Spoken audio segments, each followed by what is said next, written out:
The Anglo-Egyptian condominium, established 1899, represents the joint administration of... One might begin with the map, that peculiar artifact of colonial cartography that drew lines across the continent with no regard for the people who lived there. The map of the Anglo-Egyptian Sudan, as it existed from 1899 to 1956, is a document of arbitrary power, a testimony to the capacity of European empires to impose their will upon the world. The lines that define its borders are not natural, not organic, nor the product of centuries of cultural evolution. They are the lines of the conqueror, drawn in London and Cairo, ratified by treaties that the Sudanese people had no hand in making. But there are other lines that are not visible to the casual observer, but that shape the lives of millions. These are the lines of the closed districts ordinances, the so-called Southern policy that divided Sudan into two separate worlds. The British, in their wisdom, decided that the North and the South should be governed differently, kept apart and developed along separate paths. The North was to be Arab and Muslim, tied to Egypt and the wider Islamic world, and the South was to be African, Christian and animist, oriented toward British East Africa. The effect of this policy was to create two Sudans, long before the 2011 referendum made the division official. The British, like the Romans before them, built walls that would outlast their empire, creating divisions that would persist for generations.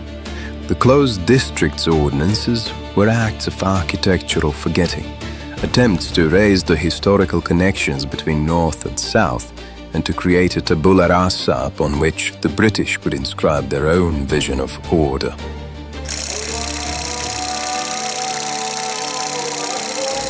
The Sufi orders of Sudan, the Khatmiyya and the Ansar, emerged from this colonial landscape, their fortunes shaped by the divisions that the British had created.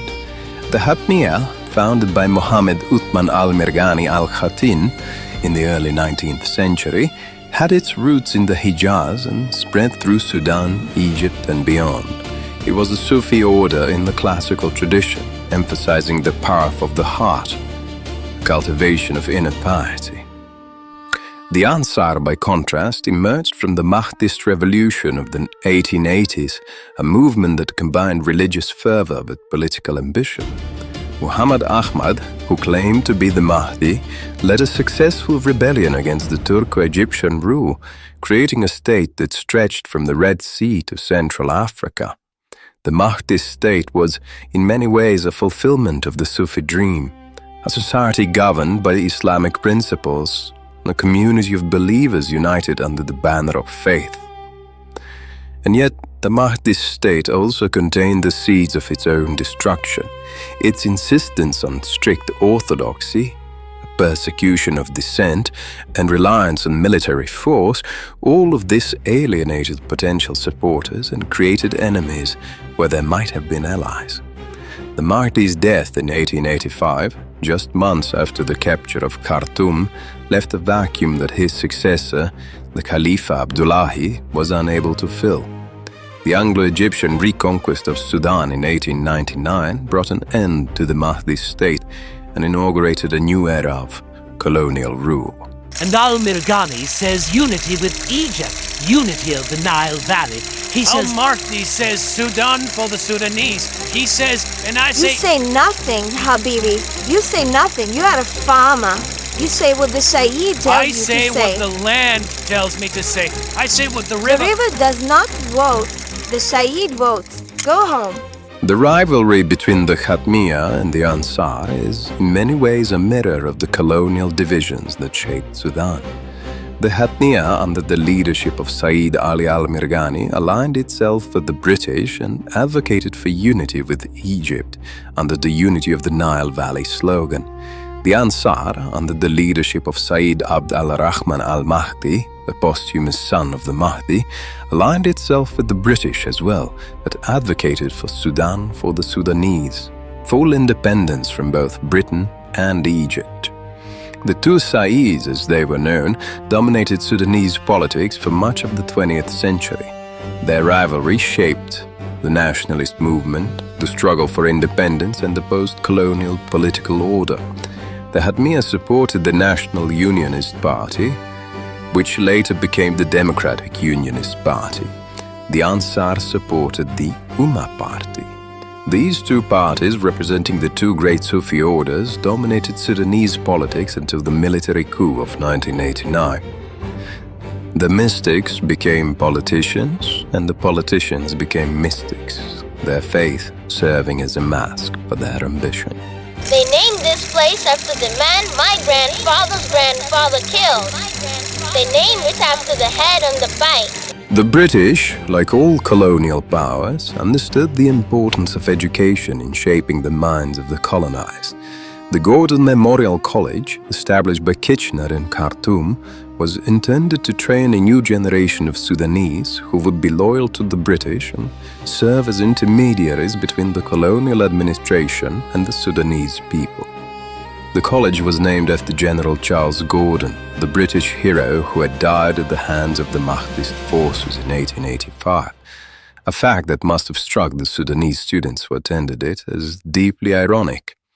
The education system that the British established in Sudan was designed to create two separate educational tracks, one for the North, which emphasized Arabic and Islamic studies, and one for the South, which emphasized English and Christian mission education.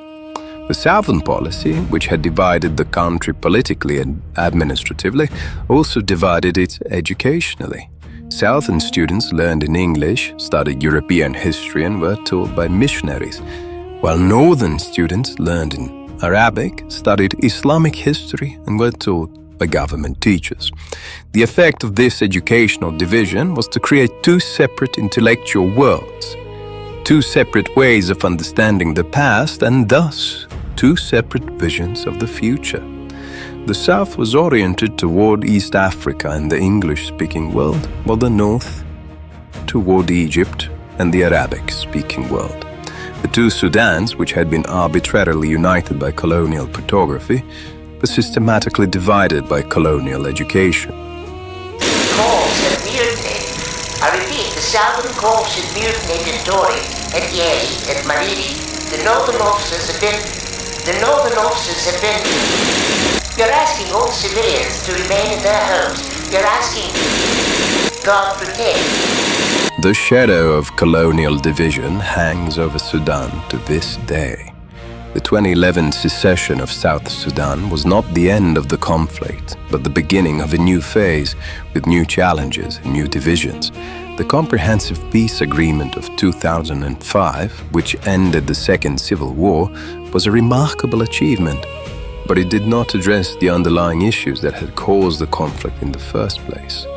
The economic marginalization of the periphery, the political domination of the center, the cultural imposition of Arab-Islamic identity on a diverse population, all of these issues remain unresolved. The conflict in Darfur, which erupted in 2003, is a reminder that the center-periphery dynamic that drove the North-South conflict is not limited to the South. The people of Darfur, like the people of the South, have been marginalized and oppressed by the Khartoum government. The Janjaweed militias, which the government armed and supported, committed atrocities that have been described as genocide.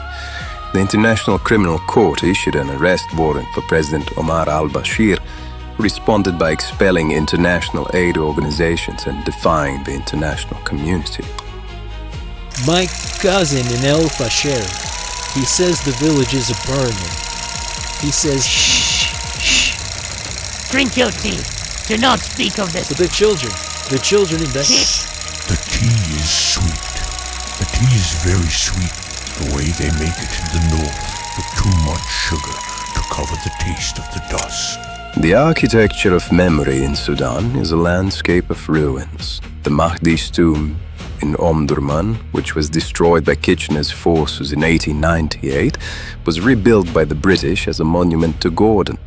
The Gordon Memorial College, which was meant to train a new generation of loyal Sudanese, became a center of nationalist agitation.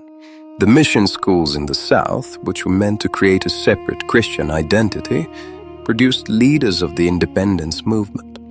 The paradox of colonial education is that it often produces the opposite of what it intends.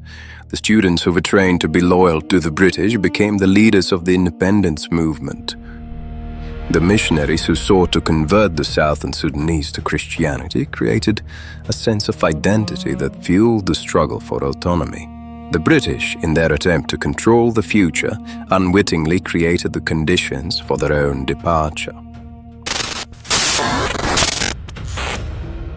The British merely recognized the difference between North and South. They codified what golden geography in 10,000 years of blood had already written.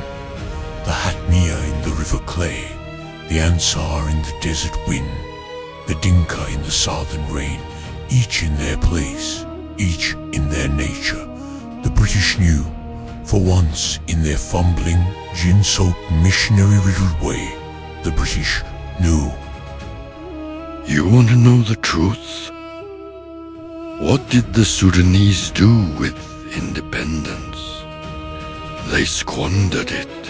They replaced one set of masters with another. Worse, they allowed the divisions created by the British to fester and deepen. They allowed corrupt politicians and military dictators to grape their nation while they bickered over ancient rivalries and meaningless ideologies. The map makers may have drawn the lines, but they are the ones who have allowed those lines to become prisons. The future of Sudan? What future? Corrupt leaders who use differences to maintain their power. There is no future, only more conflict and more suffering and more